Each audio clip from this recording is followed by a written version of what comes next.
تو اللہ کا قرآن کہتا ہے من بعد وصیت یوصی بہا او دین، پہلے حق مہر نکال کے بیوی کو دیں گے، پھر وراثت کی تقسیم ہوگی۔ حق مہر بڑی ضروری چیز ہے میرے دوستو۔ حق مہر میں ہمارے ہاں مال متقوم شرط ہے، وہ مال جو کسی کے کام آ سکے اسے مال متقوم کہتے ہیں۔ جب حضرت آدم کا اماں حوا سے نکاح ہوا اس وقت سونے کی مارکیٹس بھی نہیں تھی، چاندی کی دکانیں بھی نہیں تھی، ڈائمنڈ کی دکانیں بھی نہیں تھی، پلاٹینیم کی شاپ بھی نہیں تھی۔ اس وقت پٹواری بھی نہیں بیٹھے تھے جو 1 پلاٹ 2 پلاٹ 3 پلاٹ 1 کنال 2 کنال 3 کنال بیوی کے نام کر دیں۔ مجھے بتائیں، نہ درہم کا وقت ہے، نہ دنانیر کا وقت ہے، نہ سونے اور چاندی کا مسئلہ ہے کہ حضرت آدم نے کسی دکان سے کوئی رنگ فنگر لی ہو اور حضرت اماں حوا کے فنگر میں وہ رنگ پہنا دی ہو، وہ سونے کی انگوٹھی پہنا دی ہو، اے جی آپ کے حق کے مہر ہے، ایسا کچھ بھی نہیں ہے۔ تو پھر حق مہر حضرت آدم نے کیا دیا اس کے لیے ہمیں ثبوت ملا ہے۔ حضرت امام شمس الدین سخاوی رحمۃ اللہ علیہ کی کتاب القول البدیع فی الصلاۃ علی الحبیب الشفیع میں وہ لکھتے ہیں امہر آدم علیہ السلام حوا علیہ السلام 10 صلوات علی نبینا صلی اللہ علیہ وسلم کہ جب حق کے مہر کی باری آئی رب نے فرمایا اے آدم آپ اور آپ کی بیوی 10 مرتبہ محمد الرسول اللہ پہ آنے والے آخری نبی پر درود تم پڑھ لو، حق کے مہر ادا ہو جائے۔ جوہرآباد کے غیوروں، اس دھرتی پہ دوسرا انسان حضرت اماں حوا ہے، انہیں بھی اللہ کے بعد تعارف ہوا ہے تو رسول اللہ کا ہوا ہے، محمد الرسول اللہ کا ہوا ہے۔ تبھی میں نے کہا میرا نبی وہ ہے جو آنے سے پہلے پہچان بھی رکھتا ہے، تعارف بھی۔ اور تیسری دلیل پیش کرنے لگا ہو، قرآن کریم کھولیے، سورت نمبر 2 سورت البقرہ کھولیے، پہلا پارہ کھولیے، رکوع نمبر 10 کھولیے۔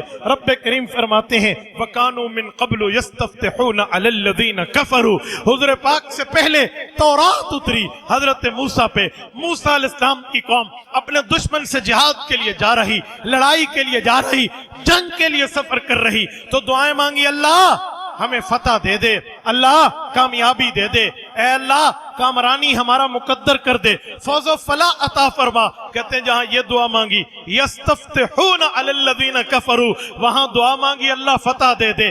آخری نبی محمد الرسول اللہ کی وجہ سے، آخر الزمان محمد الرسول اللہ کی وجہ سے تو پتہ چلا حضور پاک سے آمد سے 3500 سال پہلے جب تورات اتری اور تورات کے ماننے والوں کو حضور کا تعارف کرایا گیا تو وہ حضور کا واسطہ دیتے، اللہ فتح دیتا، حضور کا وسیلہ دیتے، اللہ انہیں کامیابی دیتا۔ تو میرا نبی وہ ہے جو آنے سے پہلے اپنی تعارف بھی رکھتا ہے، اپنا پہچان بھی۔